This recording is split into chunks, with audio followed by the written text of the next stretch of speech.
De volta com o Educador em Entrevista. Hoje eu converso com a Raquel, psicóloga, a respeito do Setembro Amarelo. Raquel, obrigado pela participação com a gente. Bom dia. Bom dia, eu que agradeço, Luciano. Estou muito feliz de estar aqui. Bom, vamos falar um pouquinho do significado do Setembro Amarelo, né? Do que é e por que foi criado esse período.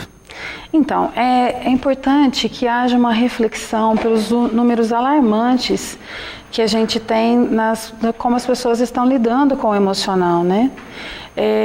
Foi percebendo que, assim, com a questão do desemprego, a questão, às vezes, de separações, o número de pessoas, a forma com que eles estavam lidando com isso, estava sendo muito desastroso. Então, foi criado mundialmente isso, não somente para que as pessoas pensem a respeito do suicídio, mas da valorização da vida. Que isso é que é importante, não é criar uma consistência maçante no sentido real do suicídio em si, mas principalmente da valorização do sentimento das pessoas e da forma saudável das pessoas lidarem com isso.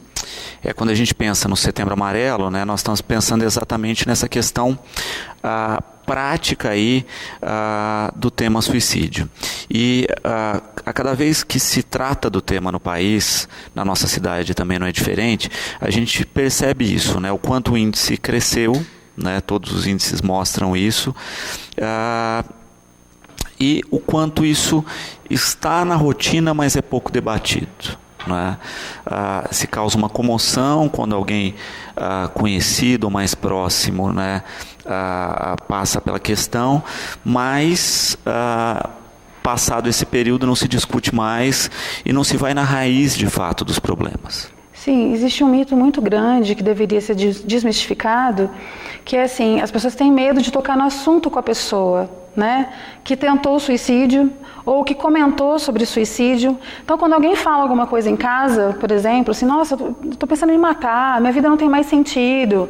Então, as pessoas têm medo de abranger isso porque não sabem o que vai fazer se a pessoa disser sim. Né? Então, o que elas fazem quando percebem que aquela pessoa está muito fragilizada, está sempre falando da mesma coisa, está muito pesarosa, está muito deprimida? Elas se afastam. Por quê? Porque é desagradável ficar perto de quem é negativo, de quem só fala mal, de quem só pensa em coisas ruins. Então as pessoas, o que elas fazem? Vão silenciando ainda mais, elas vão recuando ainda mais. Então assim, a gente tem que pensar bem na desmistificação. O que significa isso? Percebeu que uma pessoa está muito triste, está muito isolada, está falando muito negativamente sobre as coisas? Pergunte. Se percebeu que ela tentou o suicídio, ficou sabendo que ela tentou o suicídio, visite. Mas eu não tenho essa capacidade, mas eu conheço quem tenha. Né? Vamos até a casa de fulano para a gente conversar com essa pessoa? Dê uma devida atenção, às vezes uma simples visita. E o tocante ao assunto é falar diretamente sobre a questão. Você tentou realmente o suicídio? Como foi isso para você? O que estava passando com você naquele momento que deixou com que você chegasse a esse estágio? Você ainda pensa sobre isso? Né? Não deixar a pessoa sozinha, fortalecer o emocional dela. Porque o que ela está tentando fazer com essa tentativa? Demonstrar, não estou bem. Eu preciso de ajuda. É um pedido de socorro. Lu, se você for observar, se você for assistir, porque muitas vezes as pessoas gravam até vídeo de despedida, deixam cartas. Então isso são sinais muito claros de que a pessoa não queria, não era esse o intento. O intento era o livramento da dor, não era o livramento da vida. Só que a pessoa vai chegando em estágios tão grandes em relação a essa dor, que assim, ela tem a dor e a vida. Então ela acha que para tirar essa dor, eu preciso tirar a vida. Porque a vida já não tem o sentido mais, o sentido só tem a dor cronificada. Então, de forma imediatista, é isso que ela quer fazer. Então, essa questão da pergunta, do conversar, do saber, a gente tem que quebrar esse mito de que a gente tem que ter esse melindre de não falar com a pessoa. Porque se você pergunta, é sinal que você notou.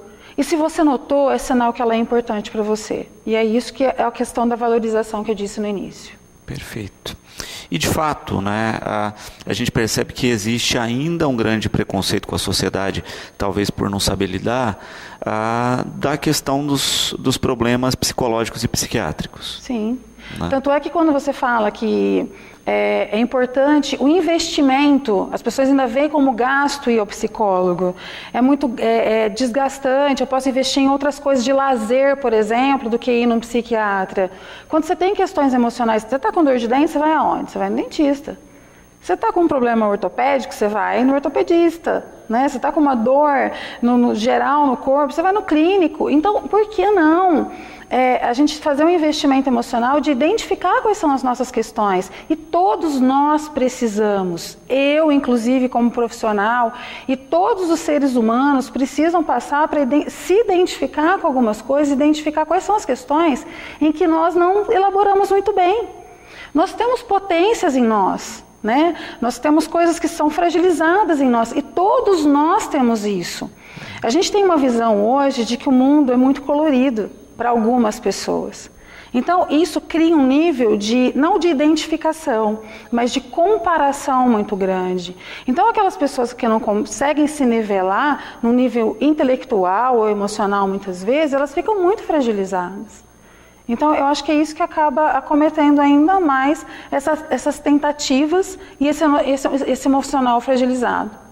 Quando se pensa no tema, a Michele coloca uma coisa muito interessante, né? Hoje as pessoas vivem uma vida de fantasia nas redes sociais. Você vê fotos de momentos, de situações, onde tudo é fantástico e maravilhoso, né? E as pessoas acabam criando essa vida de fantasia que, comparadas com a realidade, criam um vazio aí, né? E de fato a gente acaba vendo isso, né? Muitas vezes a pessoa na rede social ela é uma e no dia a dia, na rotina, ela é outra. Sim, parabéns, Michele. Excelente colocação.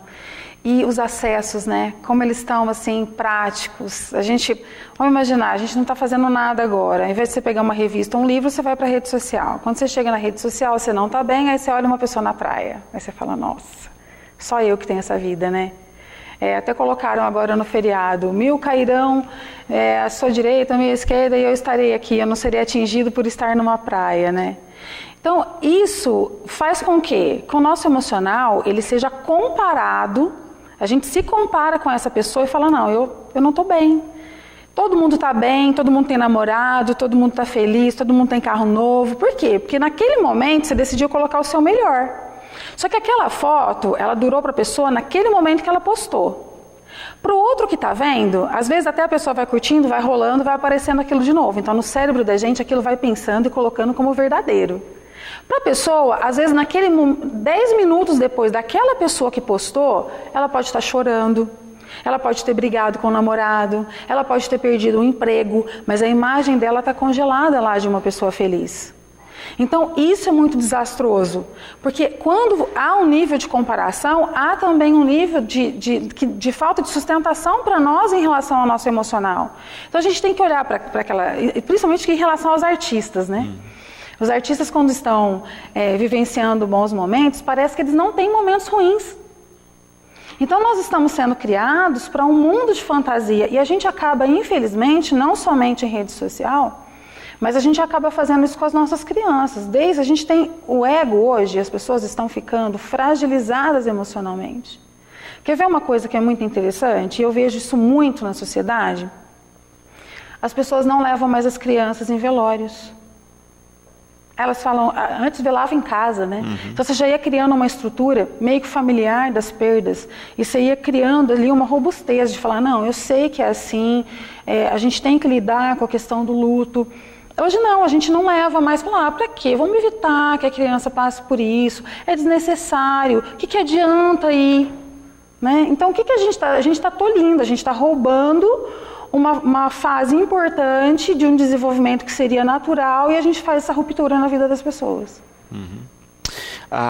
Quando se pensa também nessa questão prática, né, de encarar problemas, a gente também percebe isso, né? A sociedade de bolha que se vive hoje, super protetora, em que as pessoas não têm rotina de problemas, né? E aí depois, quando o problema surge, ele é muito mais pesado do que deveria ser. Sim, a gente percebe até nas escolas, a gente não cria mais uma questão de gestão. Então, nós, desde essa época, a gente já não é preparado mais, nós estamos preparados para vir a ter. Então, a gente tem que ter uma capacidade muito grande, a gente tem que estudar, a gente tem que aprimorar, mas a gente não sabe ali, num conflito, como lidar com aquilo, quando recebe um não, né? O posicionamento da sociedade, as leis. Então, quando a gente depara com isso, como a gente tem essa fragilidade, a gente não, é a birra, nós somos hoje birrentos. A gente não dá conta de ouvir uma informação que a gente não consegue processar, alguém que pense diferente de nós, né? Alguém que elabore de uma outra maneira, isso nos faz crescer. Quando você ouve o outro, o que ele tem a dizer, a gente já fica pensando numa resposta, a gente não tem ouvido, né? A gente já fica pronto para reativar. Então, isso também é muito danoso, porque a gente perde excelentes oportunidades de evolução com isso. Um exemplo que eu sempre dou aqui é o que aconteceu, por exemplo, com a publicidade para crianças, né? Então, o país proibiu publicidade voltada para a criança, porque qual era a alegação? Olha, não tem maturidade, aí os pais têm que aguentar a criança fazendo birra porque quer tal produto, etc., né? Aí eu vi 2 reflexos diretos em cima dessa atitude. O primeiro é que se tirou toda a programação infantil. Como não tem publicidade para criança, as ações relacionadas à mídia para a infância sumiram. E aí a gente agora tem as crianças consumindo produtos de adultos e todo mundo abismado, né, de sexualidade precoce, entre outras coisas. E a segunda é que agora a gente não tem mais crianças que não sabem lidar com o consumo, mas nós temos adolescentes e adultos que não sabem lidar porque não foram preparados na infância em ouvir não. Né, de ver o produto e falar assim, olha, não tem condições, não vou comprar, como nós tivemos na nossa infância. Né? É uma cadeia, né? Porque antes, a gente já tinha a questão da sustentabilidade. A gente olhava para algumas pedrinhas e fazia a tal da bugalha, e ia brincar com isso. Hoje, para você fazer a bugalha e brincar com isso, você também tem que ser interativo. Você tem que sentar no chão, você tem que estar lá com o seu filho, fazendo uma coisa producente. Mas não, eu tenho que trabalhar, eu tenho que ganhar dinheiro, eu não tenho tempo. Não posso, isso aqui não... Então, peraí, eu dou o tablet, que eu trabalhei pra caramba, eu demonstro, falo, isso aqui custou caro, toma cuidado, isso aqui custou tanto, foram tantos dias do meu trabalho. Quer dizer, você está dando o quê? Valor? Uma razão de pensar sobre aquilo? Então, aquilo começa a interferir já de uma forma, de um mecanismo assim, tá, custou caro, mas quanto custa será o tempo dele sentar aqui? E aí os acessos àquilo, a gente se perde. Porque você não sabe em que níveis está a aceleração, porque a nossa questão psíquica, as partes cerebrais que são mais trabalhadas, que são mais ativadas, vão ser as que são mais reativas. Então ali, você já pensou como que as imagens aparecem ali, mesmo na galinha pintadinha, para uma criança em tenra idade?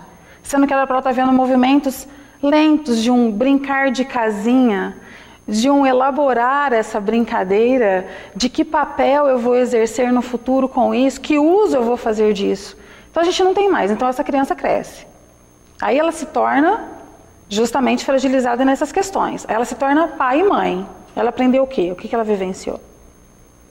Então ela vai ensinar como? Aí depois, quando a pessoa não tem os laços afetivos constituídos, as pessoas se questionam por quê. Ninguém quer cuidar de quem, ninguém quer ouvir ninguém, as pessoas estão isoladas, cada uma com o seu tablet, com o seu celular, sua comunicação truncada, né? Às vezes eu vejo situações de filhos pedindo cardápio por pai por WhatsApp. Mãe, faz tal coisa para mim, e a mãe está na cozinha. Isso, aí depois a gente questiona lá na frente, assim... Quando chega no consultório, uma mãe desesperada, meu filho mudou o comportamento, ele está entrando em jogos de não sei o que, parece que ele vai tentar o suicídio. Aí a pessoa fala, nossa, eu tenho um filho. Primeira coisa que ela constata é que ela tem um filho. Que alguma coisa grave está acontecendo com ele. Só que ele teve com os olhos lacrimejados muitas vezes. Ele desabafou em rede social. Ele se isolou dos amigos. Ele estava usando roupas de manga comprida, mas ele estava todo já arranhado, machucado. E isso não teve. Então, assim, Eu acho que essa questão que a mídia às vezes proporciona em relação à questão dos brinquedos, ela está pensando no dela, no consumo que ela quer ativar. E nós estamos entrando nisso. Então, assim, tá, o mercado oferece, ótimo, mas a gente tem que se qualificar. Realmente é isso que eu preciso naquele momento? Mas a criança ficando em silêncio, ela se ocupando, ela brincando, ela me dá mais tempo para eu fazer as minhas coisas.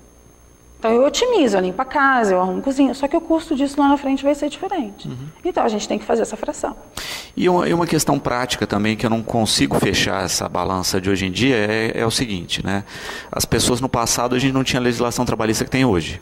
Ou seja, as pessoas trabalhavam mais. Sim.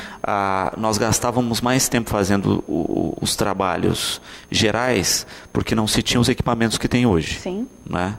Micro-ondas, máquinas de lavar e tal, a vida está mais fácil. Sim. Então nós ganhamos tempo para não usar esse tempo, né? Nas coisas positivas aí, né?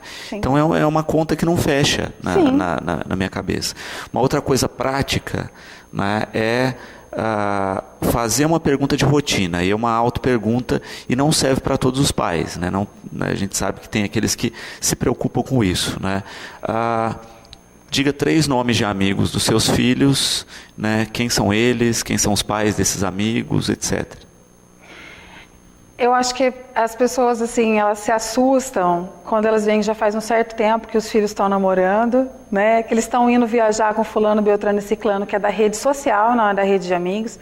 Eles não frequentam mais as casas, eles se encontram na rua, né? Então, assim, isso já vem dessa questão do tempo que você falou do braçal.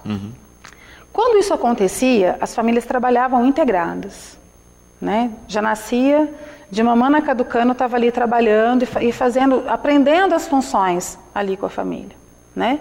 Então hoje não, hoje é cada um por si. Nós somos territorialistas, né? Nós estamos cuidando do nosso pedaço. Então, eu não quero que o outro interfira no meu campo.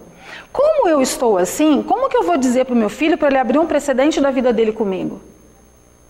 Se eu estou fechada, eu estou lacrada, eu estou vivendo a minha vida e não tenho um contexto com ele.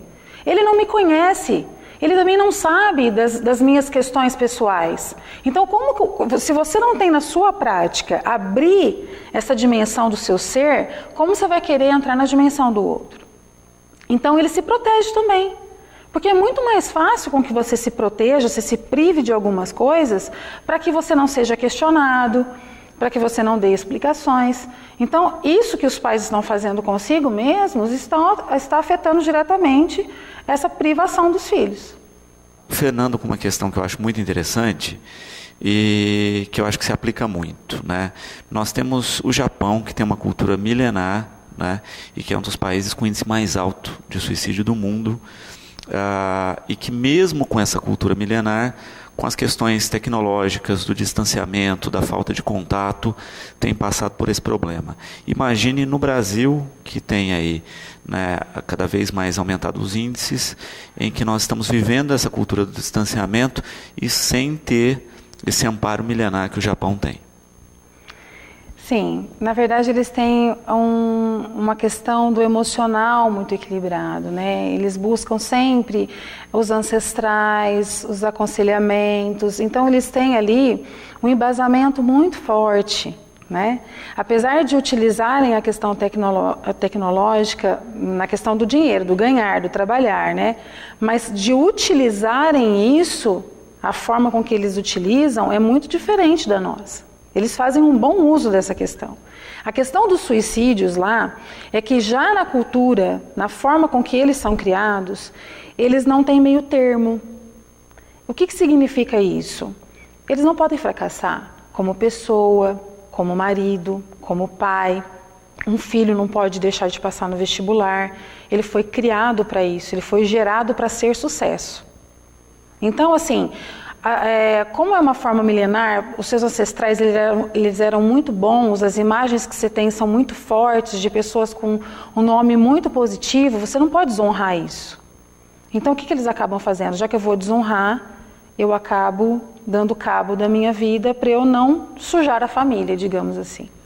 Entendeu? Então essa é a questão. Agora no Brasil, de que forma que nós somos vistos? A gente está criando as coisas de uma forma muito banalizada. né? Então, assim, morreu. Mas por que morreu? Não, existe uma questão importante e em que a gente não se percebe, é que o dano de quem acaba cometendo suicídio, ele não termina ali. Ele acaba criando uma situação avassaladora nas pessoas que permaneceram por um sentimento de questionamento e por um sentimento de culpa, que nunca é uma coisa que faz com que a gente fique patinando nesse processo, ele não faz evoluir, ele adoece. Eu vou dar um exemplo para que as pessoas compreendam bem o que significa isso. O padre Fábio de Mello foi uma pessoa que veio à mídia e eu achei muito bacana. Por quê? Porque ele mostrou a nossa fragilidade. Que todos nós somos passíveis, não é porque é um religioso que tem essa questão de religiosidade muito atrelada, muito elaborada, e que ele não está passível disso. Né? E além de tudo é uma figura pública, consagrada no seu meio. Exato. Então mostrar isso, mostra aquilo que eu já disse, que todos nós temos as nossas fragilidades e a gente tem que respeitar isso. Então, quando ele disse dessa fragilidade, ele foi contar o porquê. O que desencadeou? Porque isso é um processo lento. Não é uma coisa assim que você cai numa depressão, que você cai no transtorno e já pensa no suicídio. Isso são coisas que são acarretadas, né? E vai levando a essas situações. Então veja bem, quando a irmã dele cometeu o suicídio, foi o gatilho importante para que aquela fragilidade dele fosse alterada naquele momento. Em que sentido? Ele começou a se perceber como pessoa e que ele tinha, de alguma maneira, uma responsabilidade com essa irmã. Em que sentido? Essa irmã pediu socorro muitas vezes. Ela ligava, ela falava da dor que ela estava sentindo, do medo que ela tinha. E o que ele fazia? Tentava evitar. Por quê? Porque isso não é uma questão de análise psicológica, não. Isso, se vocês procurarem os vídeos dele, ele está falando exatamente sobre isso, tá? Ele se abriu, ele colocou isso como uma questão que eu achei extremamente importante, que é uma coisa que na maioria das vezes é a forma com que a gente lida. E ele tentou evitar esse contato com ela, porque ele falou, eu acho que ela está fazendo mau uso de mim, pela minha fé, ela fica tentando conversar a todo momento, e isso para mim é muito desgastante, então ele começou a evitar. E aí que está a questão. Ela teve as tentativas, né? E geralmente para cada pessoa que consegue se matar, 20 já tentaram naquele mesmo dia. Imagina o desgaste para uma pessoa que tenta o suicídio e não consegue, porque ela pensa assim, nossa, nem para isso eu consigo, nem dá cabo da minha vida. Então ela vai se afundando cada vez mais nesse processo. E aí, um dia, o que ela fez? Ela tentou o contato, ela não conseguiu, e ela se isolou numa quinta-feira. Segunda-feira, acharam ela ainda com vida. Ou seja, Luciano, é aí que a gente tem que parar para pensar. Ela sumiu na quinta. Quem deu falta? Ninguém. Então, isso que para ele foi uma coisa assim, nossa, ela ficou quinta, sexta, sábado e domingo planejando isso, sentindo dor e principalmente ela teve a certeza de que ela não era uma pessoa considerada, porque ninguém sentiu falta dela. E aí sim, ela cometeu. E ele foi até o velório. Chegando na cidade em que ela estava, havia um acidente de trânsito. E ele foi impedido de chegar ao velório. E ele agradeceu ao acidente de trânsito. Olha cada coisa simbólica bacana para a gente repensar. Por quê? Porque ele não tinha condição emocional para poder chegar lá e vê-la naquele estado, porque ele já estava num processo de culpa, por não ter ajudado. Aí quando ele agradece a esse acidente, ele mostra a fragilidade dele. Eu não daria conta de estar lá. Então quando ele se negava a ajudá-la, na verdade, ele estava entrando em contato com questões pessoais dele. E isso ele não deu conta de chegar e assumir. Então, é isso que eu acho importante, que a gente se conscientize que todos nós temos, e buscar ajuda é essencial. Uhum. E é isso também, né? E quando não se pode auxiliar a pessoa, de se encaminhar ela para uma ajuda qualificada. Porque também é isso, né? No caso dele especificamente, né? Ele conseguiu fazer toda essa elaboração, né? Mas de ter mais esse diálogo, essa na nossa rotina social disso. Olha, eu não tenho condições de auxiliar. O que eu vou fazer? Tenho que encaminhar essa pessoa para um profissional. Exatamente. E assim, a gente tem um contato visual mais com as pessoas, né? Eu tenho casos de pacientes que declaram que estava com o olho vermelho de tanto chorar, e às vezes o marido, os filhos, chegou em casa, pegou o prato, se serviu no almoço, comeu, escovou os dentes, saiu para trabalhar de novo e não viu nem o olho vermelho. Então imagina isso para a pessoa.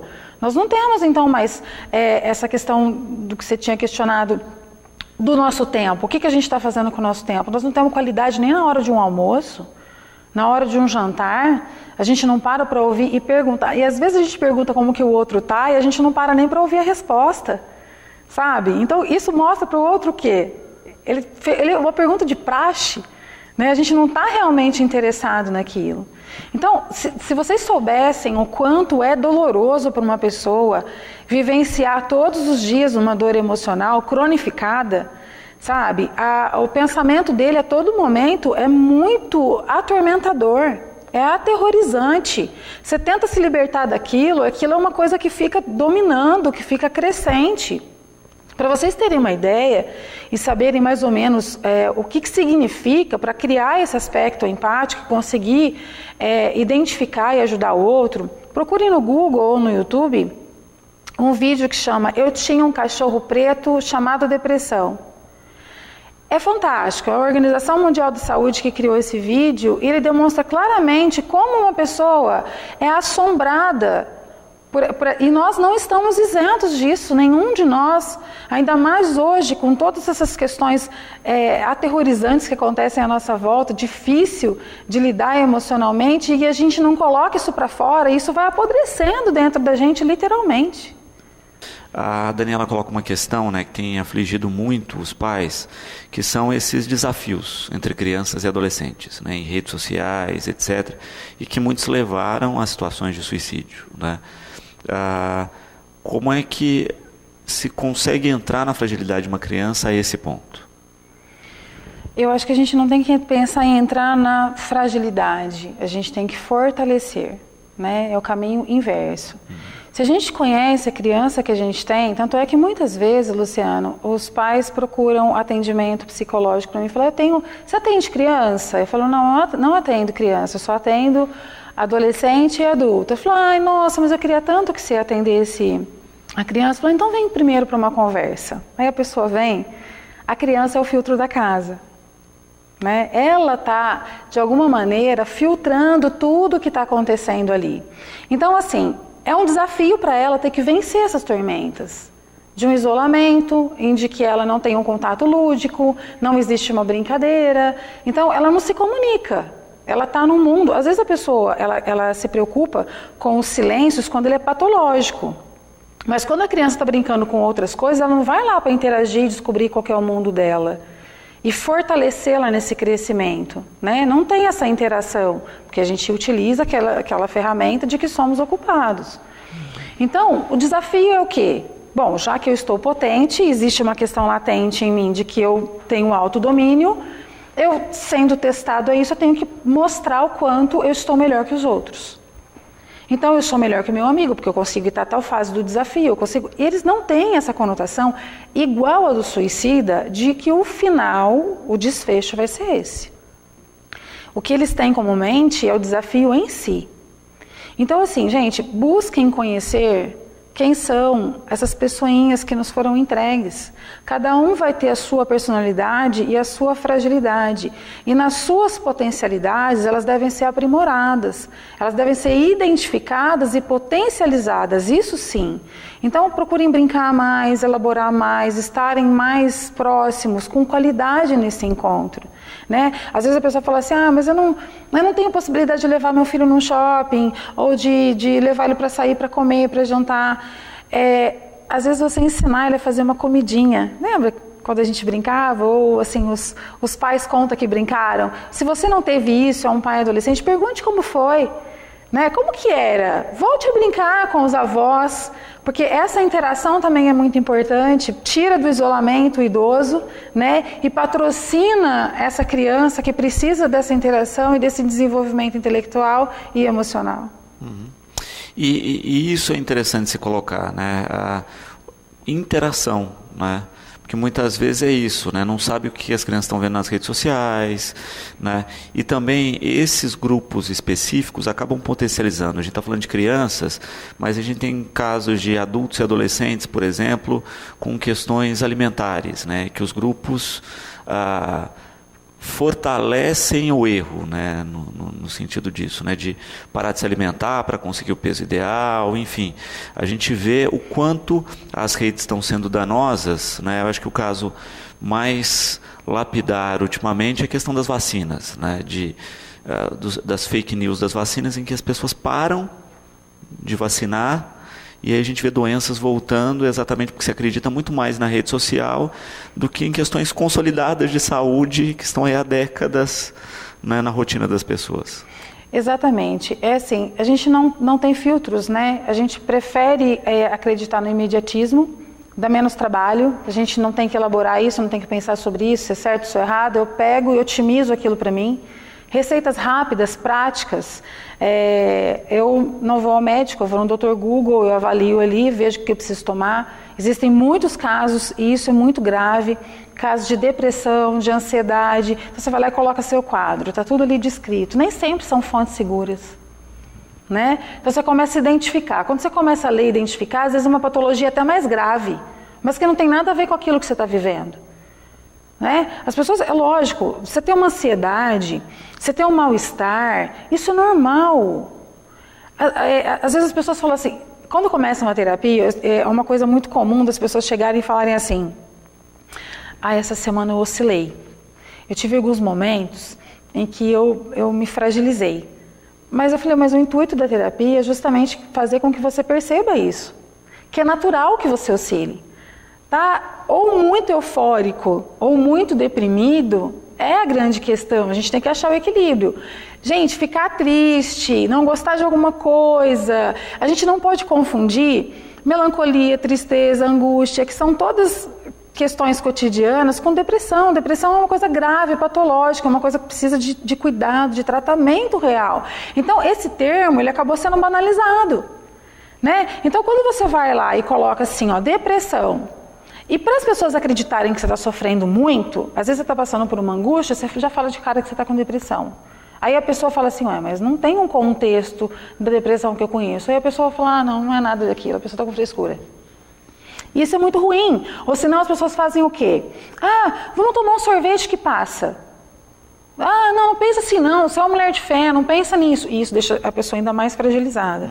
Então, busque os recursos reais. Não os tecnológicos, porque ali você vai encontrar fontes que não são seguras e vão ser ainda mais danosas por isso que você está buscando. Então, assim, a questão alimentar ou a questão emocional, essas coisas que são inconsistentes, que não vão te dar uma resposta objetiva, evite. Porque lá você vai encontrar, sim, mas não aquilo que vai ser salutar a você, vai ser ainda mais prejudicial. A Célia, né, está concordando com o que você diz, nessa questão da interpretação dos profissionais, mas ela fala da ponte, né, entre colocar as coisas em palavras e a resolução das questões. É por isso que é um tratamento, né, e não se resolve em um bate-papo, não se resolve em poucas sessões. Exatamente. Nessa questão da dinâmica, né, da pressa, as pessoas chegam às vezes no consultório e falam assim, mas quanto tempo vai durar o tratamento? Tem algum remedinho que eu posso tomar rapidinho, se não dá para o meu filho, para eu já ver ele melhor?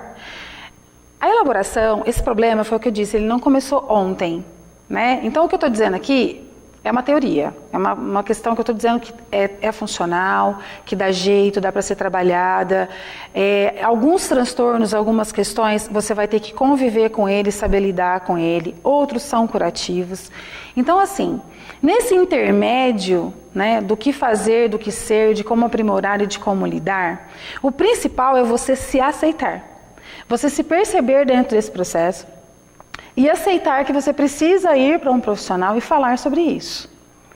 Sem essa elaboração, muitas vezes a pessoa acha que indo num profissional ele vai dar ou com a varinha de condão a solução, né? Falar sobre aquilo que dói, que machuca, que te fere, que é uma coisa que você guardou segredo muito tempo, isso é uma coisa que a pessoa tem dificuldade, mas é justamente onde o profissional vai perceber, vai ter essa sensibilidade. E outra, busquem profissionais que vocês se identifiquem. Porque senão você vai e não consegue falar. Mas é porque é uma questão sua? Às vezes não. Às vezes é o profissional que não tem aquele enquadre, que você não se sente à vontade para falar. Isso acontece muito. Sabe? Não é porque, nossa, eu conheço a Raquel, eu acho ela legal. Mas tá, é como no trabalho. Vamos ver como que ela é como profissional dentro da vertente dela, como que ela lida. Tem muitas linhas dentro da psicologia, né? Então isso é importante, haver uma identificação de como que é esse lidar, de como que é esse caminhar, de se trabalhar junto, de se integrar também com a pessoa, né? De como que vai haver esse laço. Então, não é só realmente uma questão teórica, mas para sair da teoria, quem tem que sair primeiro da teoria é a pessoa que está passando pelo sofrimento. A prática, eu tenho certeza que tem bons profissionais aí aguardando. Uhum. E essa questão do conjunto também, né? Porque muitas vezes é isso, né? Olha, os pais querem encaminhar o filho, né, teoricamente problemático para o profissional, mas eu acho que também tem que ter essa coisa de se colocar na balança, né? Olha, eu também não tenho que ter um atendimento, eu também não tenho que rever as minhas posturas, eu não tenho que consultar esse profissional para ver qual é o meu papel nessa condição do meu filho e vice-versa também, né? Quando a gente pensa na família. Porque também a gente tem essa questão de terceirizar, né? É o outro só, eu não tenho a ver. Como na escola, né? Olha, vou procurar o professor para ver o rendimento do meu filho, ver como ele está, e não só na hora que ele tem um problema. Hoje isso é uma questão muito delicada que vem sendo questionada e trabalhada pelo seguinte, os pais, eles vão às vezes nas reuniões em que eles são convocados. Né? Então hoje não tem mais aquele acesso de você ir, conversar com a professora, familiarizar, saber o contexto. Os nossos pais faziam isso, né? Eles tinham mais esse acesso, eles sabiam exatamente o que estava acontecendo, né? Mas em alguma parte, o ensino muitas vezes hoje, ele te tira um pouco esse direito no seguinte sentido, é só uma aspas. Hoje existe uma outra forma de você fazer com que o ensino aconteça, por exemplo, a soma, a multiplicação. Eu senti essa dificuldade nas reuniões com o meu filho. Não ensine seu filho em casa, né? Por quê? Porque nós temos uma dinâmica diferente de ensinar aqui, então ele fica confuso. Aí o que o pai interpreta? Bom, você não tem que ajudar na tarefa escolar, não tem que ajudar em nada, eu tenho que... Então, isso fica confortável, a gente tem que assumir isso, né? Que assim, não, mas o brincar, o educar, o estar junto, ele é nosso. E quando a gente não está dando conta disso, e a gente ouvia muito uma questão assim, o meu pai ele é assim comigo porque ele não teve quando ele era criança, né? Ele não teve amor, ele não teve afeto, o pai dele era meio truculento assim com as coisas, era meio fechado, então ele também não passou amor, então ele não sabe dar amor. Gente, nós estamos em construção. Se nós não tivermos, a gente pode aprimorar isso. Então, não somente no outro. Como que eu posso ajudar o meu filho a lidar com essa questão que ele está em dificuldade, de forma emocional? Eu sei lidar com isso? Não sei. Então, se eu não sei, como que eu vou ensinar? Então, eu tenho que buscar ajuda de quem o saiba para poder lidar comigo e, assim, naturalmente, demonstrar isso para o meu filho. Então, é uma lógica muito simples que, se você coloca isso realmente como uma coisa viável, uma coisa aceitável, a gente tira as nossas máscaras, a gente desmistifica, porque o mais difícil realmente é isso, né? De a gente se assumir dentro de um processo e se perceber com as nossas fragilidades. A gente tem muito aquilo de achar que a gente tem que saber tudo, ter todas as respostas, ser sempre assertivo. É tão bom, isso é tão prazeroso quando você se assume assim, não sei fazer. Você pode me ensinar? Ou, eu não dei conta, eu não consigo, não é a minha área, eu gostaria que você me ajudasse. Quer dizer, você está chamando a atenção para um contexto que é teu, e esse convite sempre é muito prazeroso. Perfeito. Raquel, eu quero agradecer a presença, deixar o programa sempre à disposição. Espero que a gente tenha auxiliado um pouco nossos espectadores nessas questões que são tão fortes e difíceis, e deixar o convite para a gente continuar esse bate-papo em outro momento. Eu que agradeço a todos que estiveram aqui com a gente, que participaram. Se ficou alguma questão pendente, eu estou à disposição, me procurem, né? A gente tem que abrir esse campo de tirar essas hierarquias, de olhar sempre para o outro que assim, um sabe mais, o outro contém o conhecimento. Não, somos todos seres humanos, estamos todos aqui a serviço, né? E quando a gente se coloca à disposição do outro, que a gente dá esse amor, a gente recebe duplamente. É natural isso. Então eu que agradeço por estar aqui, é sempre um prazer e podem convidar que eu estou sempre disponível. Muito obrigada mesmo. Bom, nós vamos a um breve intervalo. Na sequência você confere matéria do encontro de motociclistas no Festival Gastronômico e Cultural de San Genaro. Nós voltamos já.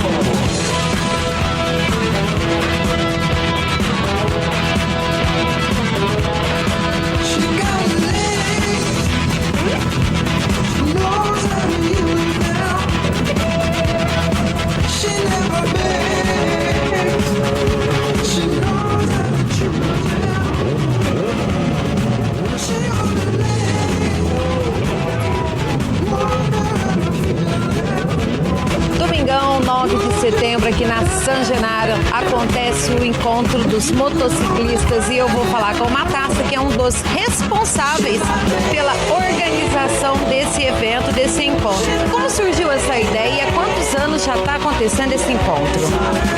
Essa ideia surgiu há uns 4, 5 anos atrás, porque eu convidava muito amigos da gente de Ribeirão Preto, de Franca, e eles vinham aqui com moto. Vinha aí às vezes 30 motos, 20 motos, né? E começou a surgir a ideia, por que a gente não pega, como tem o carro antigo, por que a gente não pega e não faz um encontro de motos, uma confraternização do pessoal da cidade, com os vizinhos, que gostam de vir, gostam da festa São Genaro, que é famosa, né, na região toda. E aí começou a crescer isso aí. Em 2016, o Lions, já fez um primeiro movimento, a gente ajudou naquele primeiro movimento. O ano passado foi o Rotary, também eles aumentaram o movimento, a gente ajudou um pouco no movimento. E esse ano, como nós estamos organizando a festa, eu convidei todos os grupos aqui de Batatais, né, os motoclubes, e eles estão nos dando uma força tremenda, muito grande, ajudando a gente na divulgação, tudo. Então a gente espera que com o tempo essa confraternização vai aumentando, vai trazendo muitas pessoas, muitos convidados para São Genaro também, e a festa vai crescendo como cresce quando é o dia dos carros antigos. E aqui a gente pode ver uma moto maior que a outra, uma diferente da outra, tem umas incrementadas, tem outras bem normal. Então cada um tem um estilo próprio. Cada um tem seu estilo, um gosta da moto custom, o outro gosta da naked, o outro speed. Então as motos, né, a pessoa escolhe uma, bate o olho e fala, essa aqui eu vou casar com ela. Né? Depois divorcia para pegar uma melhor. Então, mas você gosta, na hora que você vê, apaixona na moto. E é assim que funciona a paixão pelo motociclismo. A pessoa vê, eu interesso, eu quero pôr um botão preto aqui, eu quero pôr uma flâmula. Aí ele vai colocando a moto no estilo dele, do jeito que ele gosta. Como o pessoal de carro faz, o pessoal que tem paixão por moto vive pensando na moto, como é que vai fazer com a moto, que cor que vai querer, que tipo de pneu vai pôr. É uma paixão que não... Você vê, o pessoal tem triciclo, gosta muito de triciclo. E o triciclo é uma moto. A gente brinca muito que o triciclo você paga pedágio com ela, né, vamos dizer assim, mas sofre tudo que nem moto. Você toma chuva, toma sol. Então o triciclo é uma moto, não deixa de ser uma moto. E a paixão, quando você fala, puxa, não dá mais para mim andar de moto, ou a esposa precisa de um conforto melhor, porque com o tempo vai passando, a coisa vai complicando. A pessoa que gosta de moto já compra um triciclo e continua na estrada. Além de moto toda incrementada, personalizada, o pessoal também vem assim, né, Mataça? Colete, ou com roupona, ou só camiseta. Isso, cada grupo, um gosta de colete, às vezes o dia que está muito quente põe a camiseta, mas sempre você vê que está com o brasão de cada clube, né? Cada clube tem o seu brasão, um respeito muito grande por isso. O motociclista respeita muito o outro. Em estrada, quando você precisa de ajuda, é uma coisa impressionante. Nós tivemos um dia um probleminha com um colega nosso na estrada. Quando não deu tempo de eu estar descendo da minha moto e ir lá conversar com ele, ver se está tudo bem, já tinha 2 motos paradas, daqui a pouco tinha 30 paradas na estrada. Então é esse respeito que existe pelo brasão, pelos motoclubes do país todo, que é muito grande. E por isso que a gente anda coletado quando está em encontros assim, ou anda com uma camiseta padrão, com o brasão padrão de cada motoclube.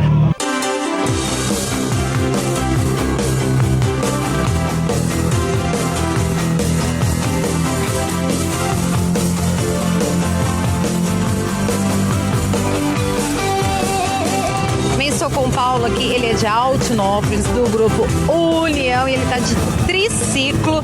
E o triciclo é chique, tem até DVD. É isso, hein, Paulo? Dirige pela estrada fora e ainda curte um DVD? É isso aí. Nós somos da União Triciclista do Brasil e eu sou de Altinópolis. Quantos anos nessa união? Primeiro ano meu, mas a União já está com 7 anos já. E como é dirigir um triciclo? É diferente, tá? Muito gostoso. Aqui você pode estar estressado, cansado, você senta aqui, some a canseira, some a tristeza, some o sono, some tudo. Vai embora. Quando pega a estrada, tá sempre assim, equipado, colete, jaqueta? Sempre coletado. Sempre coletado. E você deixou o seu triciclo do jeito que você queria? A minha cara. Cada um tem o seu estilo, né? Meu estilo é esse. Eu gosto. Ali, Júlio, ó, parecia uns foguetinhos ali, ó. São as caixas de som ali, turbinado, um rockão. Bom, muito bom. Anima, né?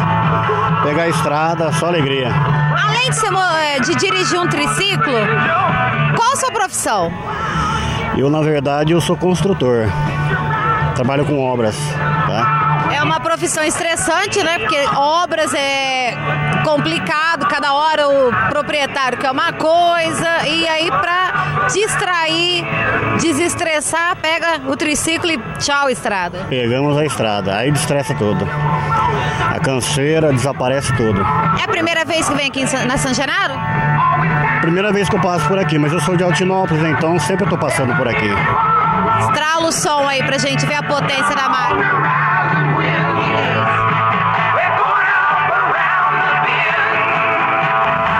Seu nome? Rosângela. De onde? Ribeirão Preto.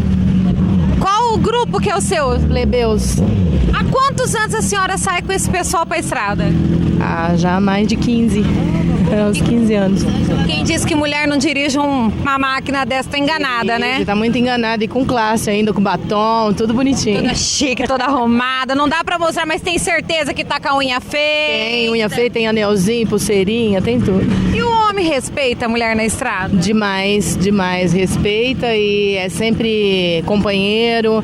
E eu sou casada, ando no meio do motociclismo faz muitos anos, todos me respeitam. Meu marido não gosta de moto. E eu venho, vou pra estrada sempre com os grupos de motociclismo. Nunca tive do que reclamar, sempre fui muito respeitada. Além de ser uma motociclista, qual a sua profissão? Fotógrafa. Então não existe profissão aqui para sair numa moto e curtir a natureza, esse Brasil imenso? De jeito nenhum, nós somos iguais, todos iguais, a mulher também pode. Prova disso, estou aqui, ó, vou para tudo quanto é lugar.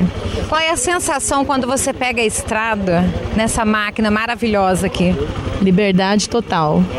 Sensação de liberdade, vento no rosto, não precisa correr muito, o importante é participar da paisagem. Muito obrigada. Eu que agradeço.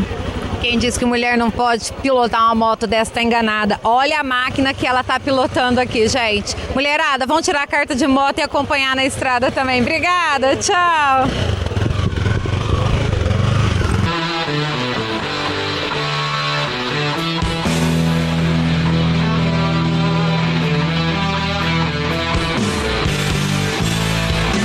Marquinho do Barba Negra, todo equipado.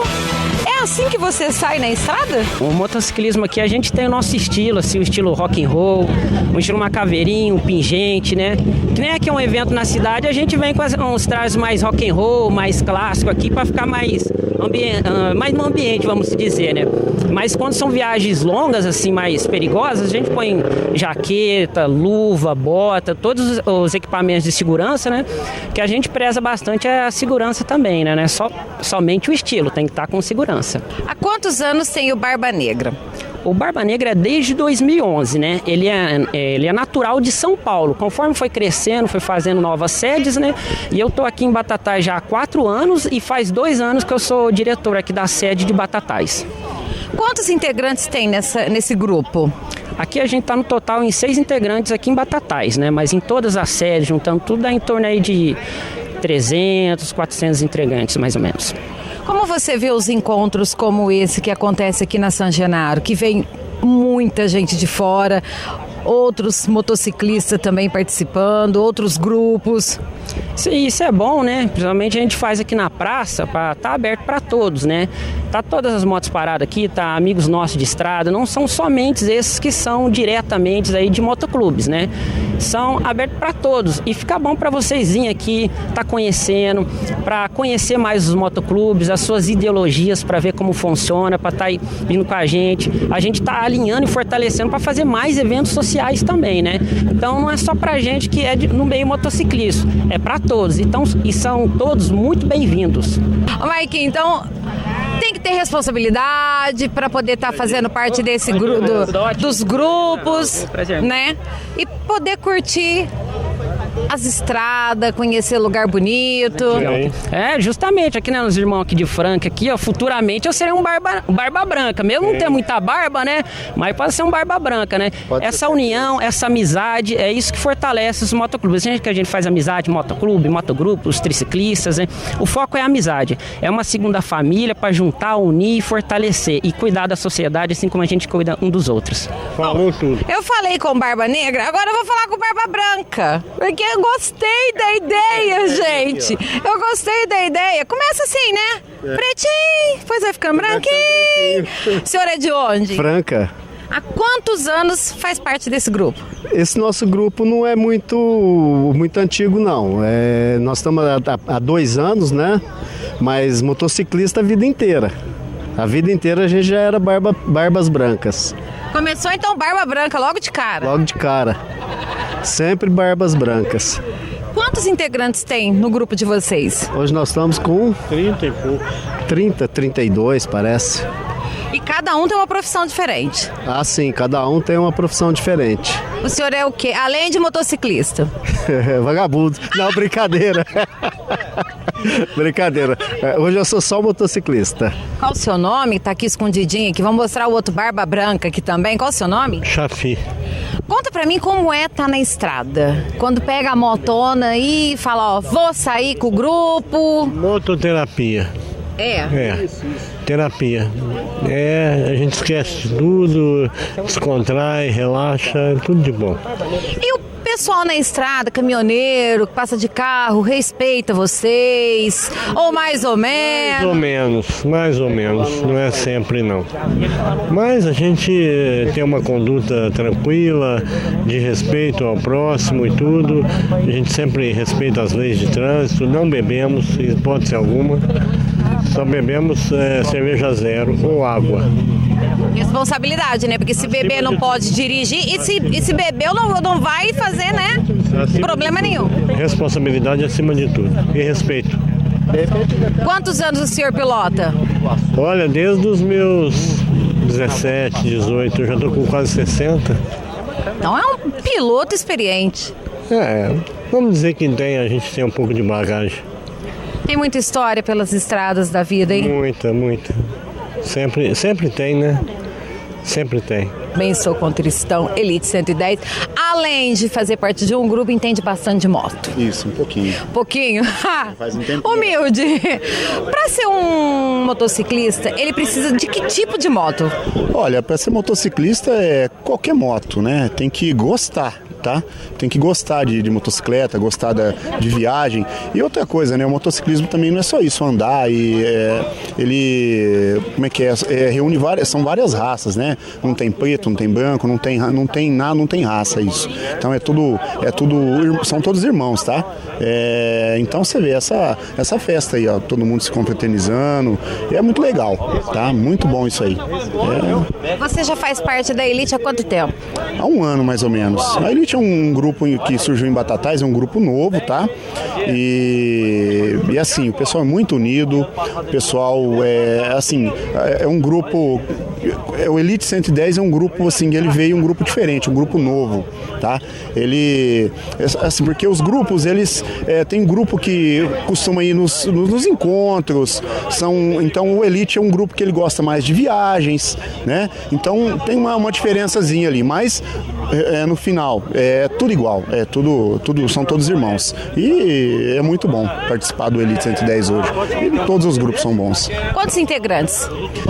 Hoje o Elite deve estar na faixa de uns 30 integrantes por aí, mais ou menos. Não é um grupo muito grande, tá? Porque ele tem 1 ano, é novinho, acabou de nascer, mas o pessoal muito animado, muito organizado, respeita o próximo, né? A gente respeita o próximo e quando a gente sai para fazer os passeios, a gente também respeita muito o limite de velocidade de cada rodovia que a gente está, porque o importante é isso aí, a gente sair para passear e para rever os amigos e não sair para colocar a vida de ninguém em risco, não é isso o nosso intuito, é passear mesmo e aproveitar a motocicleta, que é muito bom, é a liberdade, né?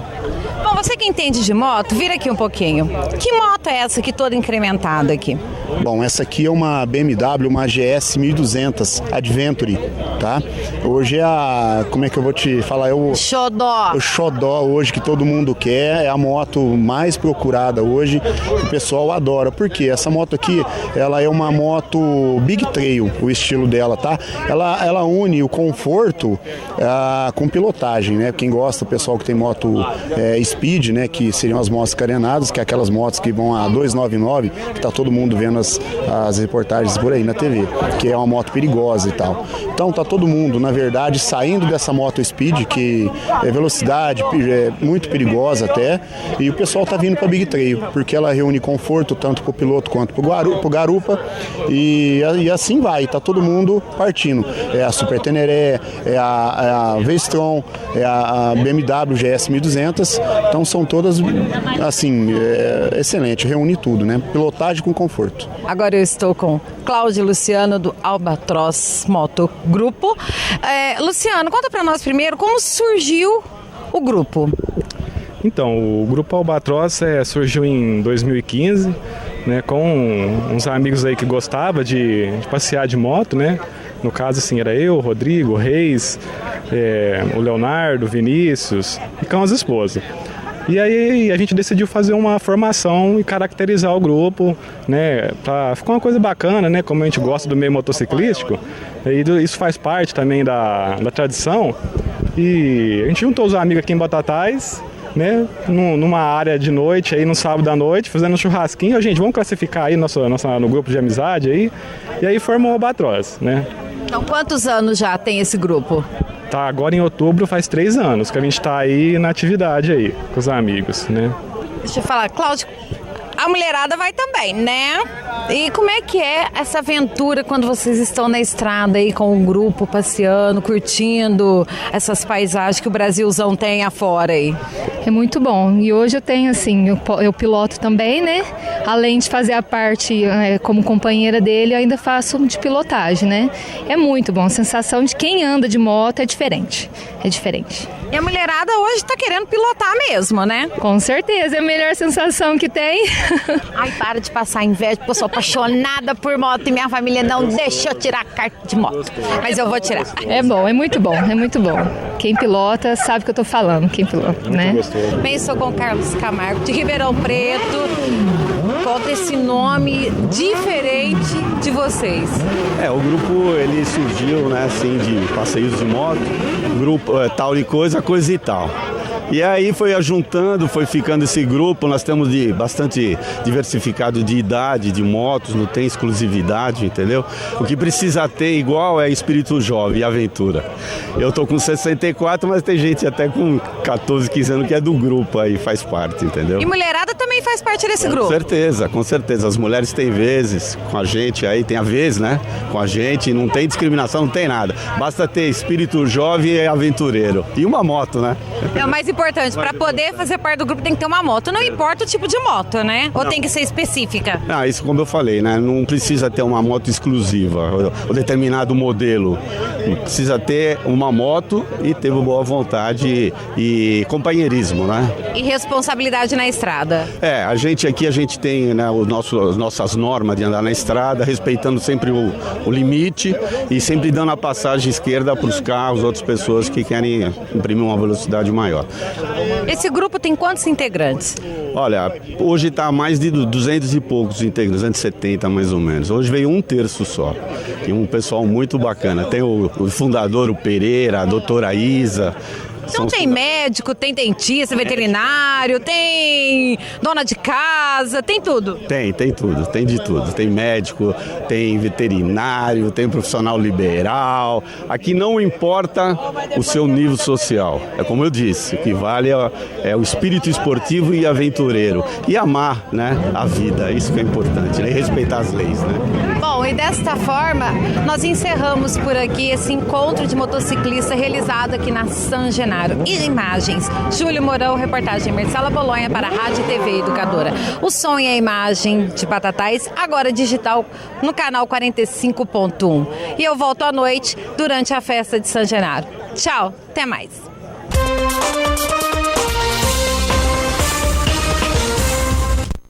Tá certo, você conferiu todos os detalhes dessa matéria com os motociclistas durante o Festival Gastronômico e Cultural de San Genaro.